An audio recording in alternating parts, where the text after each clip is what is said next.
somebody asked me about laying a horse down, so I'm gonna show it. But just because this is on my mind, I was thinking about this as we were walking out here. Doesn't have anything to do with laying a horse down. But so I've got a couple of colts that want to be a little grabby, kind of want to bronc around a little bit, along with some other ones that are real gentle. And just because it's springtime and we're branding and stuff, I've been getting in at 3 or 4 o'clock in the afternoon and only have enough gas left in the tank to ride the gentle ones. So those 3 they've had a little over a week off, and I was just waiting for a day when I could just give them all the opportunity, all the time they needed. And today was a good day, and I started getting everything ready. I was going to start getting on them this morning, and they've got 10-12 rides, pardon me. But I was going to get started. Bless you, twice. And on the radio, the news was on, it said it was going to get really hot today. So I kind of changed my game plan, and I went ahead and rode my real gentle colts first. I put some salt out, put some mineral out, and that's something you usually wait till the heat of the day to do, because you can ride around in the pickup, the AC on, listening to Leonard Skinner. But I did it earlier instead, and I timed it just right, so it was just the hottest part of the day today when I got here. And the consequence was that, they're just baby 2-year-olds, but I was able to just work them around for 5 or 6 minutes in the heat, and it was plenty of work for them, and the whole deal went off without a hitch. You really want to be in on this, huh? The whole point of it is pick your battles. Sun Tzu says, set up your battlefield to where your enemy doesn't want to fight you, and just pick your battles. So that's, if you think about stuff, you can get a lot done. You're gonna walk right over the top of me. So anyway, laying one down, back to what we came out here for. This isn't throwing one down. I know how to throw them down in a variety of different ways, and I'm not gonna show anybody how to do that. There's no reason to do that. Horses nowadays aren't like that, and if you do get around one, you ought not to be riding him anyway. I won't anymore.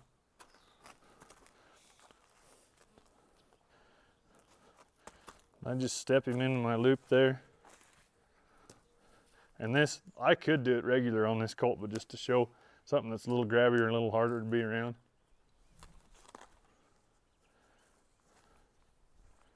Just a way to get this set up. Then I lay me a trap. Let him over my trap. I guess I better turn it this way so everybody sees what I do here. There again, if it's something pretty grabby and you can't do this part, you can do it without. But I just run it between his girth and the rope there. But if you do it on the other side, it still works, but you end up flanking them and things get pretty hot and pretty fast. This hasn't always been protocol necessarily in my program. There's been different times it has and different times it hasn't. It's really something I think every horse ought to go through. Go ahead and get laid down at some point in their career, because you never know what happens. I've had to lay horses down because there was no other way to doctor them. They needed stitches and things like that. And since they knew how to lay down, it was a lot easier. There's a whole variety of things. This is a big old stout 2-year-old colt here. We've got a real foundation bred line on our bottom side. I guess on our top side too, now that I think about it. They can be a little tough, so I'm going to just show him right off the bat how to give to pressure. And like I said, he's a gentle colt. He's obviously gentle. He was trying to get on the microphone here a minute ago. So it's going to be slow and easy, and I'm going to try to keep it slow and easy. What I'm going to do is I'm going to make him use his strength to make him want to lay down. I'm not going to try to pull him down. And then one other thing before I get started, I've found that the bronchier type of colts will buck around when you do this. And I just kind of hold some tension in there and try not to let them get in trouble. But then later on in their first saddling, they've already been through this pressure all around their body, and they take it a lot better. This colt, I think he's going to take it pretty easy. So you can pull on that till he gives it, or you can just wait till he takes a step. Then I just take the tension, take the slack out. I'm barehanded just holding that. So obviously I'm not pulling real hard. I've heard people say, well, I'm not strong enough. Shoot, I think first time I did this, I was about 11. And so I'm just letting him post in my road. I'm just letting him, he's pulling against it. I'm just holding the tension in it. And he's the one who's using his strength to pull himself down. This is the part where I say he's being penitent. And I try to just kind of stay behind his shoulder when I do this because it gives me a little more leverage. Obviously, the farther away you are, the more leverage is in that rope, the harder it is on him, but you got to remember the harder it is on you too. But sometimes these things get fast and you kind of want to be further away. But he laid down there pretty easy, just like I thought. I'm gonna go ahead and make him give the ghost up all the way. Nope.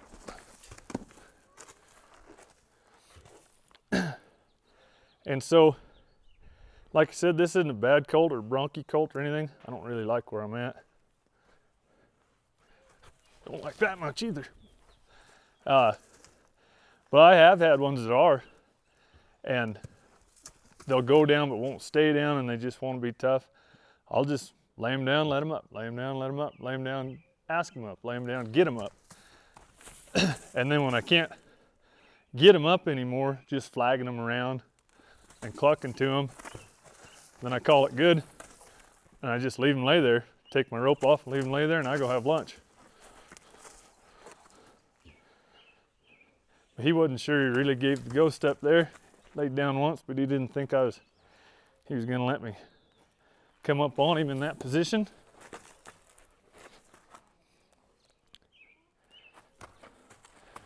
That's cool, I just wait him out. There again, you see I'm just holding that, so he has to keep pulling on himself. I guess folks at home, you probably want to put a leather glove on to do this. My hands are really calloused because I've done stuff like this so much. There, down he goes. Now he's in a spot where I really don't want to, he's right against the wall. I don't know if the camera can see that, but I don't want to be over there. So hopefully he's not all the way down. I'm going to ask him up.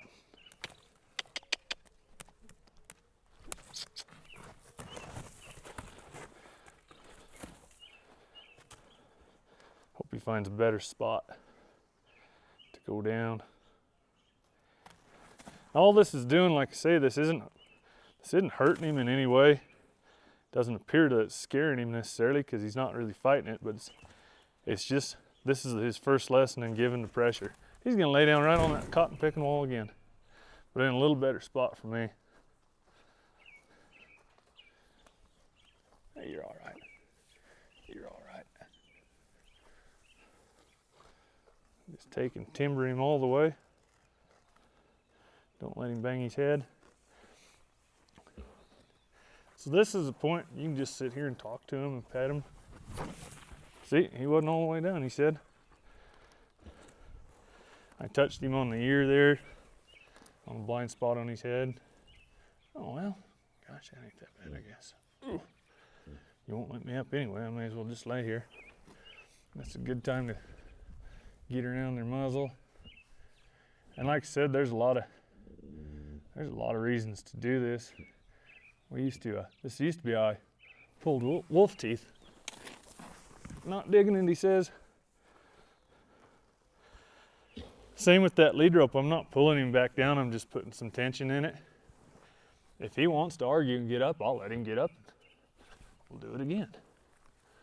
He doesn't like his muzzle touched, which I don't blame him. I don't like my muzzle touched much either.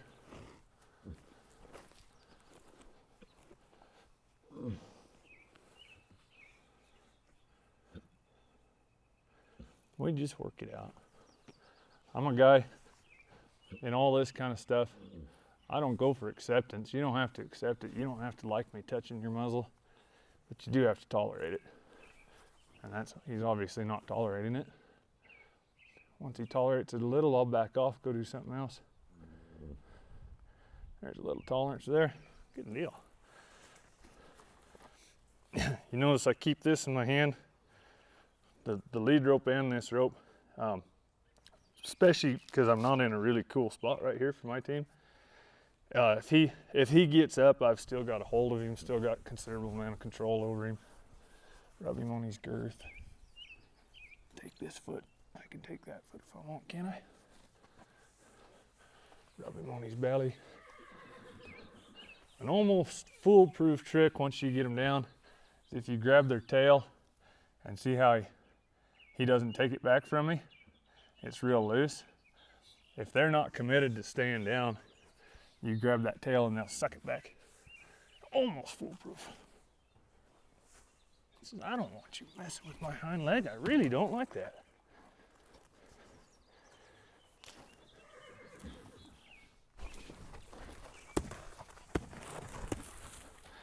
Like I said, almost foolproof. But I've still got him. Fighting with me didn't do him any good.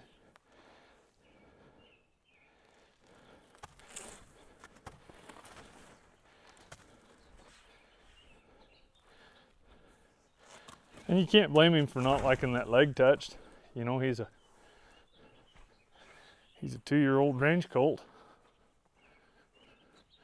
He's only been handled a few days in his life, a year and a half ago.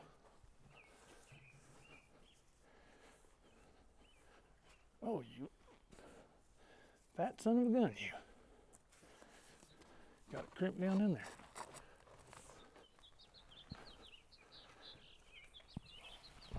There we go. Just gonna wait on him. Oh, he's just fine. Now's a good time to mess with his nose again.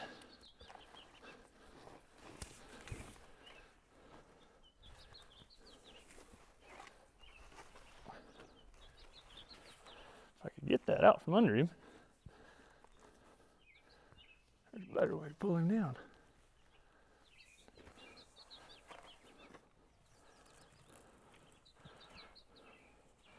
Get it out from under him now, Davis. That's smarter. There we go.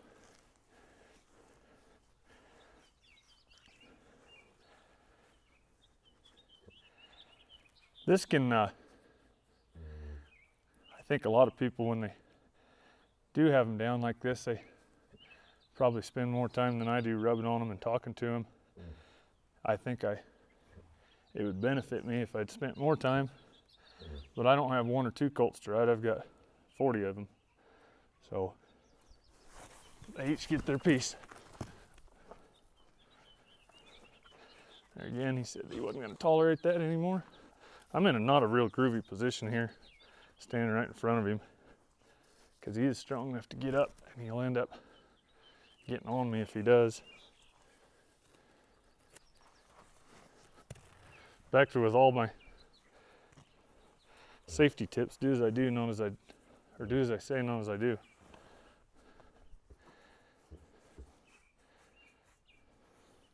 I don't like to be right in front of them like I am. I like to be where I was before, but I don't like to be against that wall. Hey. There we got quite a little bit of tolerance. I understand. I understand. And I've found a guy darn sure doesn't have to do this all in one deal. It doesn't hurt to do a little today, do a little more tomorrow. Pulled that rope up a little tighter there. Mess with this leg. There again, I'd rather be over there leaning over the top of him than back here where I can get kicked.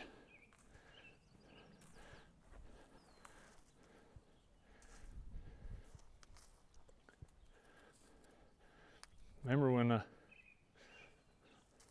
Red Bird got kicked letting one up? Said, how hungover were you?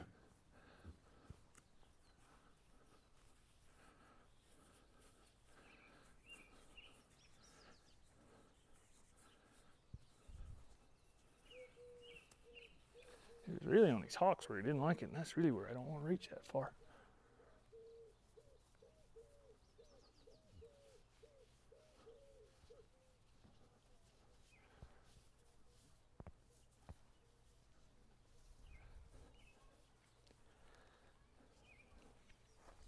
So I'd like to rub him down a lot more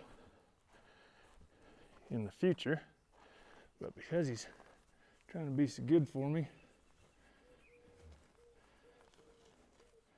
I'll probably here in just a minute, let him up.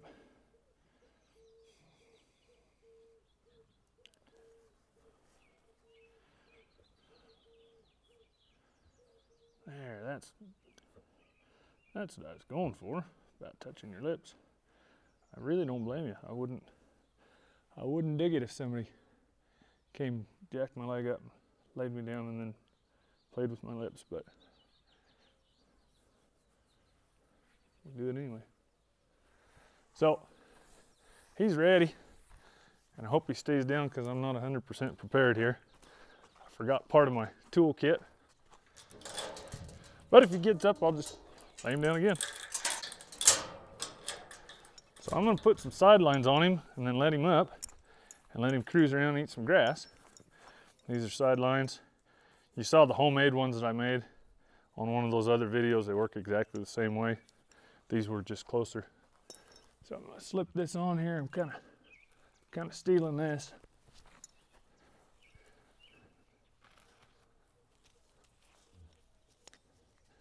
I'm gonna put these on him. Give him a couple hours farting around in the grass out there, learning what they're like.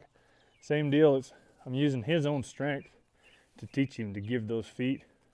It's gonna make him better to shoe. It's gonna make him better about a lot of stuff. That's why I'm pretty cavalier about no more stacking out than I did. Because here in just a little bit, I'm gonna lay him down again, put him on the other side.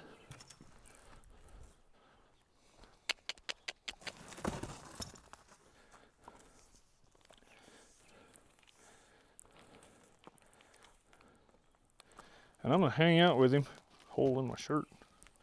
I'm gonna hang out with him. I've never seen a horse get in any kind of a wreck with sidelines on, a real wreck. But I hang out with him for a little bit anyway. Because once in a while, and he may do it because he was kind of funny about his hind feet, feel that pull first couple times and they'll kind of do a one-legged fart dance there. Or I guess two-legged. I just want to show him he can cruise around if he wants.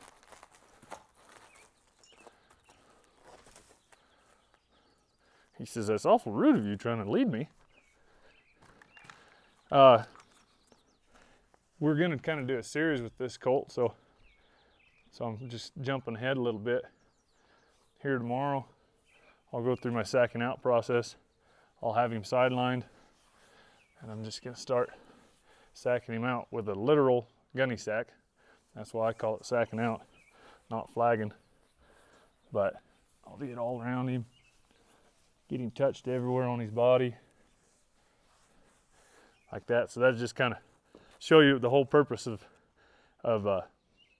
sidelining him there. So I'm safe and he's comfortable and confident when I go to sacking him out, and I'll explain it when we do it. But I only bring that up to show the marriage through these ideas. I lay him down because I instill in him some give pressure right off the bat there, and in a way, if somebody wants to look at it that way, kind of just to show him that I can. And I lay him down, get him comfortable with the fact that I'm on top of him and he's laid down. That's all so I can put these on, so I can put the sidelines on, so that he can do some more learning about his own strength and how to give to pressure on his own time without me. And then that's going to lead into, and I guess segue into, tomorrow I'll be in a real safe position to go ahead and do all the sacking out that I do, which I spend quite a little time on, which will then lead into his first saddle. And if it all goes the way it's supposed to, and 90% of the time it does, because I've done this a few times, on that first saddle, he'll stand there quiet. When I unhobble him, he'll just walk out of this pen without any problems. So, like I said, it'll be on series, so we'll see if it works or not. That's it.